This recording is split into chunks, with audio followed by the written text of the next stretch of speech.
Assalamualaikum warahmatullahi wabarakatuh. Kita akan bahas kisah dan perjalanan Nabi Ismail alaihissalam. Mudah-mudahan kita bisa mencontoh keteladanan beliau sehingga kita semakin beriman, bertakwa kepada Allah Subhanahu wa Ta'ala. Saat Idul Adha, umat Islam yang sudah mampu boleh mengorbankan hewan kurban seperti sapi, unta, kerbau, kambing, atau domba. Tahukah kita semua ibadah yang hanya ada di bulan Zulhijjah ini ada kaitan dengan kisahnya Nabi Ismail alaihissalam.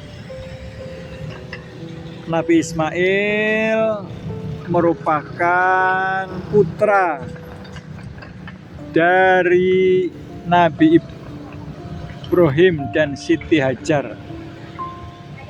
Sewaktu Nabi Ismail masih bayi, bersama ibunya ia pergi ke tempat yang jauh dari kota kelahiran Nabi Ismail. Mereka hidup berdua di tempat baru yang kini dikenal dengan kota Mekah. Sementara itu Nabi Ibrahim harus kembali ke Palestina atas perintah dari Allah Subhanahu wa Ta'ala. Hari demi hari berlalu, akhirnya persediaan makanan dan minuman Siti Hajar telah habis. Ismail kecil menangis karena kehausan. Begitu juga dengan Siti Hajar. Siti Hajar pergi ke Bukit Sofa untuk mencari makanan dan minuman. Namun ia hanya menemukan hamparan pasir dan bebatuan. Lalu Siti Hajar berlari ke Bukit Marwah. Tetapi lagi-lagi dia tidak menemukan makanan dan minuman yang ia cari. Selama 7 kali ibunya Nabi Ismail berlari bolak-balik dari Bukit Sofa ke Bukit Marwah. Atas izin Allah muncullah sumber air dari hentakan-hentakan kaki Ismail kecil di pasir. Air tersebut disebut dengan air Zam-Zam dan masih mengeluarkan airnya hingga sekarang ini. Ismail kecil tumbuh menjadi pemuda yang baik dan taat pada Allah. Suatu hari Nabi Ibrahim datang menemui putra kesayangannya tersebut. Beliau menceritakan sebuah mimpi di mana dirinya menyembelih Nabi Ismail. Seketika Nabi Ismail menyetujuinya untuk melaksanakan perintah Allah. Tentu saja Nabi Ibrahim merasa sedih, namun ia tetap menguatkan imannya meski iblis terus berbisik agar Nabi Ibrahim mengurungkan niatnya. Saat Nabi Ismail akan disembelih, Allah menggantikannya dengan seekor domba. Rupanya Allah telah menguji keikhlasan Nabi Ibrahim alaihissalam dan Nabi Ismail alaihissalam. Keduanya pun berhasil melewati ujian dari Allah tersebut.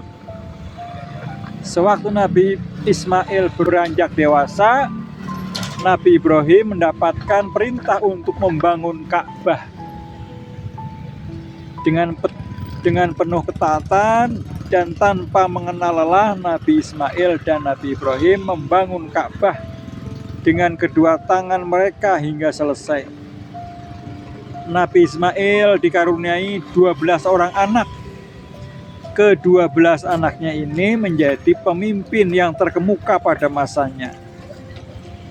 Dari keturunan anak Nabi Ismail lahirlah manusia agung penutup Nabi, yaitu Nabi Muhammad SAW. Nabi Ismail terus berdakwah kepada umatnya hingga akhirnya ia wafat di kota Mekah.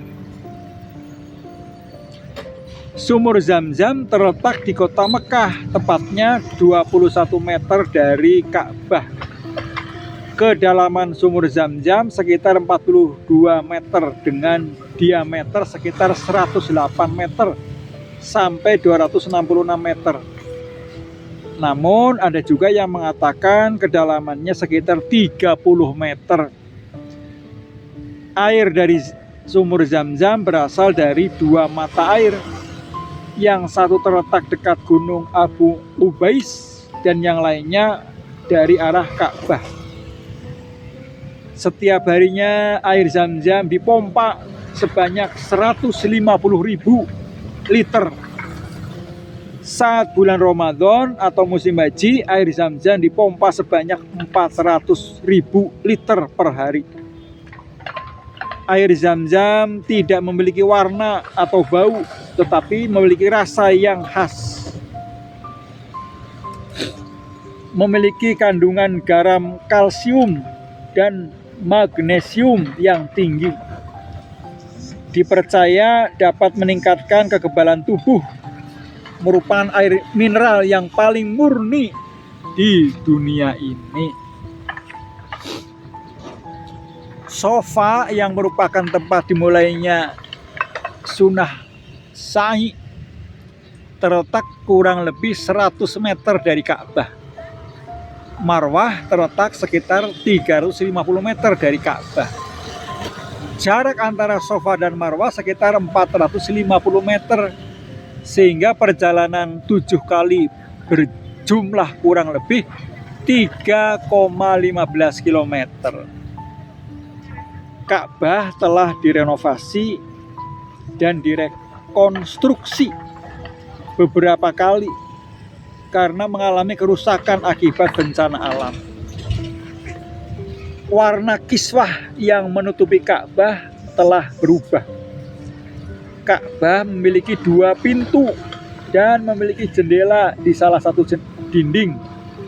Namun saat ini Ka'bah hanya memiliki 1 pintu, ya, 1 pintu dan tanpa jendela, serta 1 pintu tengah yang digunakan untuk akses ke atap. Di dalam Ka'bah terdapat 3 pilar. Ka'bah dibersihkan 2 kali dalam setahun. Utsman bin Tolhah mewariskan kunci Ka'bah itu kepada saudaranya, Saibah. Hingga saat ini kunci Ka'bah dipegang oleh anak cucu keturunan dari Bani Saibah.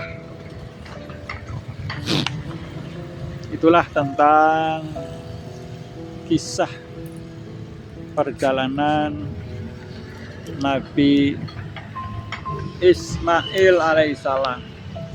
Mudah-mudahan apa yang saya sampaikan bermanfaat. Kurang lebih mohon maaf. Assalamualaikum warahmatullahi wabarakatuh.